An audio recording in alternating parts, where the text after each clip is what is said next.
Hello, I'm Steve. Welcome to the Patio Heat channel, where we create visual concepts of infrared heating as well as tips for outdoor comfort. Our one-on-one customer support helps you make the best decisions for your applications. We strive to earn your business. Visit our patioheat.com website for sales and more information. Now let's get heating. All right, so this is a screened-in outdoor patio covered area, a residential application. And you can see that we basically have, some doors that swing out to the outside.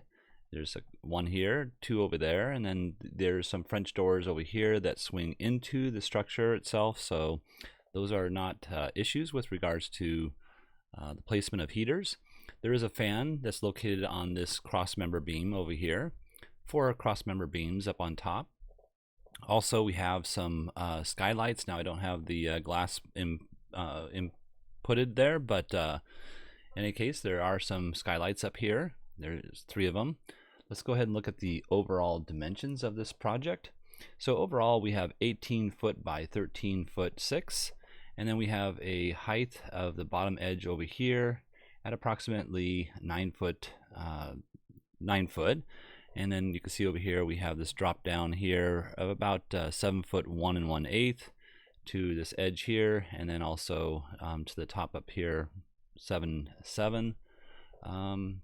don't have the actual arch up here, so let's go ahead and see what that looks like. And again, this is all approximate because this project is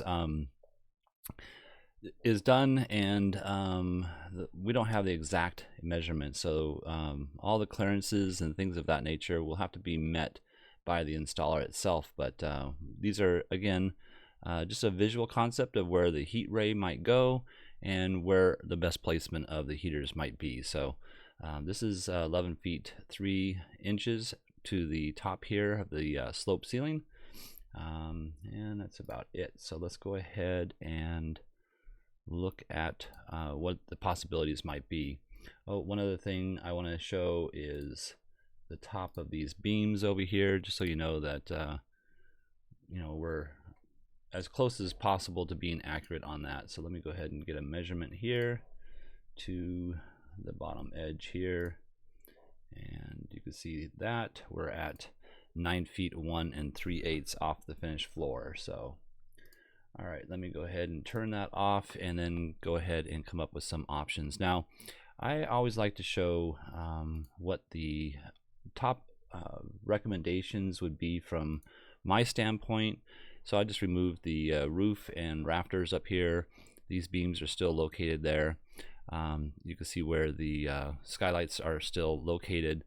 Now, this particular application, they've pre-wired a conduit over here, so there is a pre-wire for this location. How you wire the heaters themselves and to disguise the placement of those wires is really up to the installer, how good they can do that and what is legal to do. So we don't really recommend anything of the wiring of the unit itself. We just recommend the placement of the heaters itself. So my first option would be something of this nature. Now, obviously the fan is here, so you would have to, move this fan, and I would probably say that moving it from this beam to this beam would be acceptable. However, these fan blades have to be non-combustible in order to do this application. Now, these are 6,000 watt units, so they're dual 6,000 watt units. Let me go ahead and take off the screen area here just so we can maneuver through it a little bit easier. But you can see they're dual elements, and at this particular height, after placing the heaters, I actually had them a little bit higher, and then I was told that there are beams coming across here. So after placing these heaters here and looking at the footprint of heat, let's go ahead and turn that on. You can see the footprint of heat is fairly decent. However, at this mounting height, if you did not use a control system, these would be probably too hot the majority of times. You can see that they're really made for probably a 2 foot height increase for the best option for mounting. Now, just looking at the clearances, The main issue again with those clearances are the clearances below. If that fan blade is in that clearance zone, it has to be non-combustible fan blade, so bear that in mind. Now what I would do, since these beams became present after we did the original drawing, what I would do is probably just change the units over to what they call a CD 4024 model, and they're made more for this application height, and they also look a little bit more streamlined in regards to the appearance of the beams coming across. They're in a rectangular shape here, and I think they look a little bit better. You can see though that the brackets would have to be mounted in such a way that would allow them to attach a little bit more. You may want to come up with your own bracket, I should say, or maybe even cut this bracket here to the same length of the beams coming across. But in any case, you can see that the heaters are not centered when I place them here, because the main seating area is this area right here. Actually, it's really right here, and then there's different times of the year where they might have guests where they widen out their seating position. So this would heat up this space really, really well. I want you to see this little model here I have where he's actually in the footprint of heat in the ray.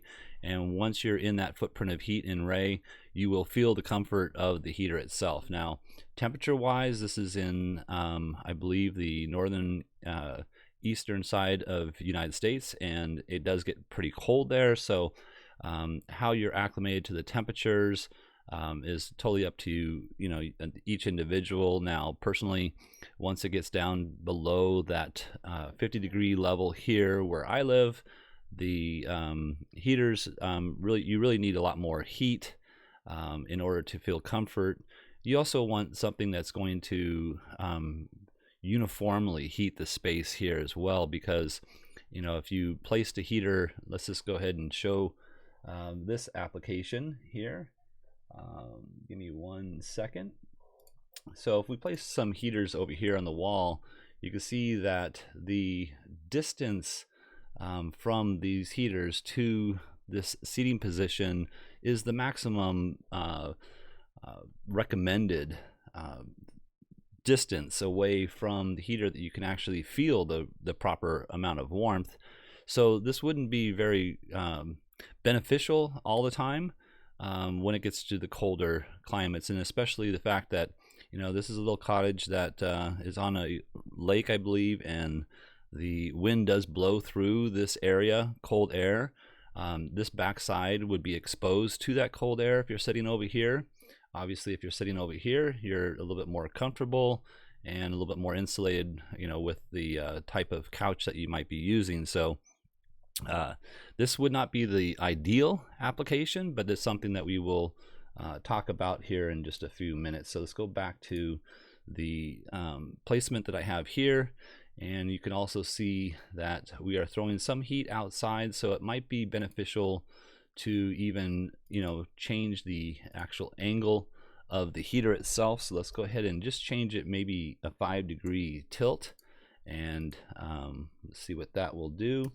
So that's just 5 degrees there, and you can see that now we have a little bit more overlapping rays here in the center. So that would be a very good application for something like this.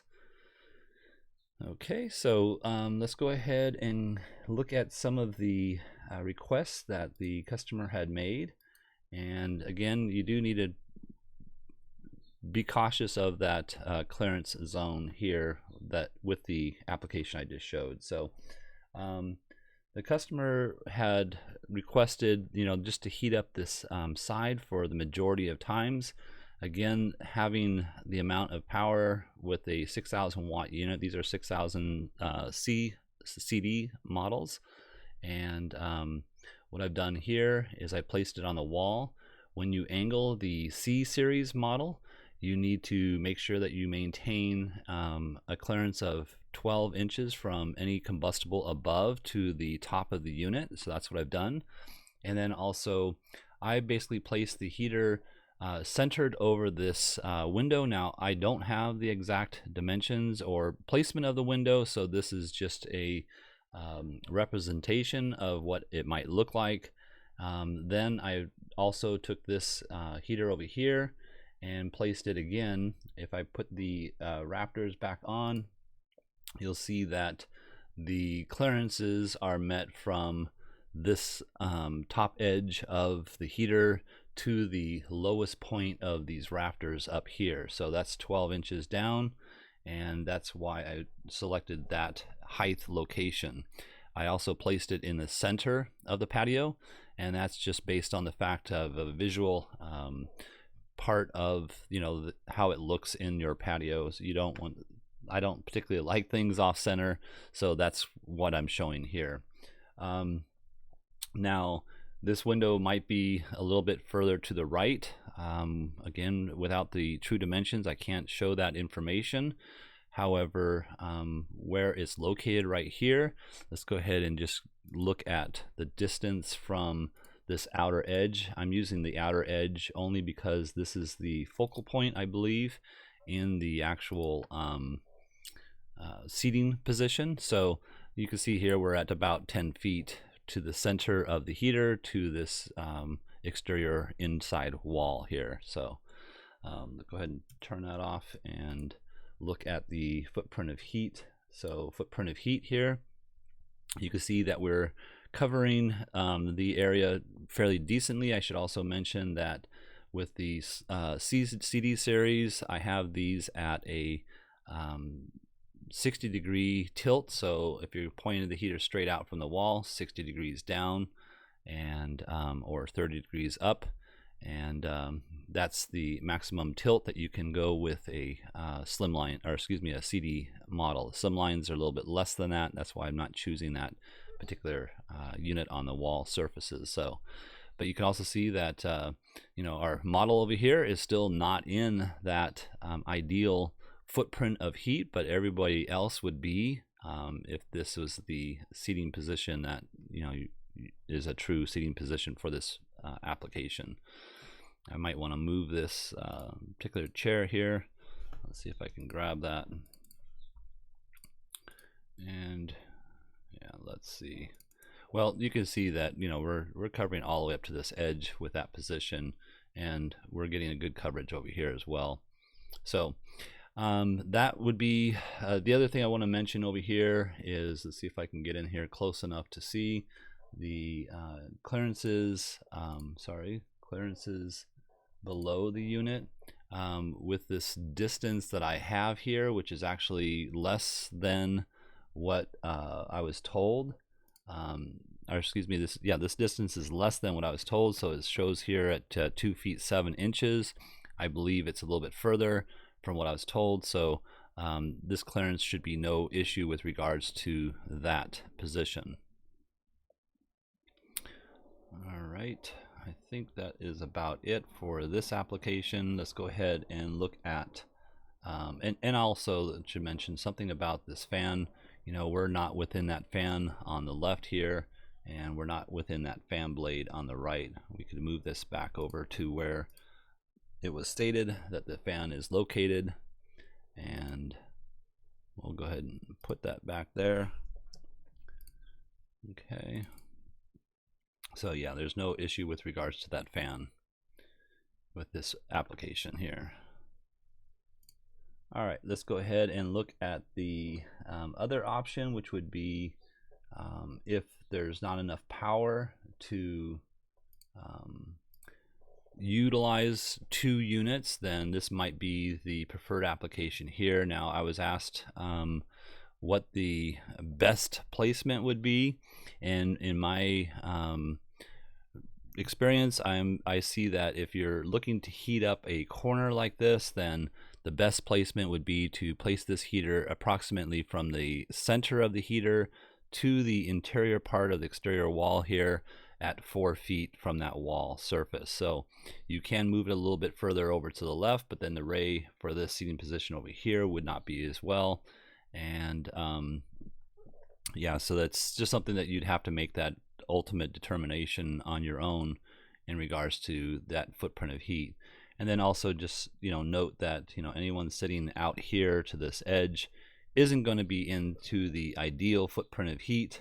So you're not going to be very comfortable here on a very cold day. Now, this is infrared light waves, so light waves bend and stretch as they travel, but this is the optimum footprint that I'm showing here. So, all right, well, I hope this has helped. If you're looking for some assistance with your outdoor heating application and you would like us to review your plans, please send your information into designs@patioheat.com. I'm Steve. Please tap that like button if you find this video useful. We don't advertise. We're not monetized. YouTube does not promote our channel in any way unless we receive a thumbs up from our viewers, and we appreciate that very much.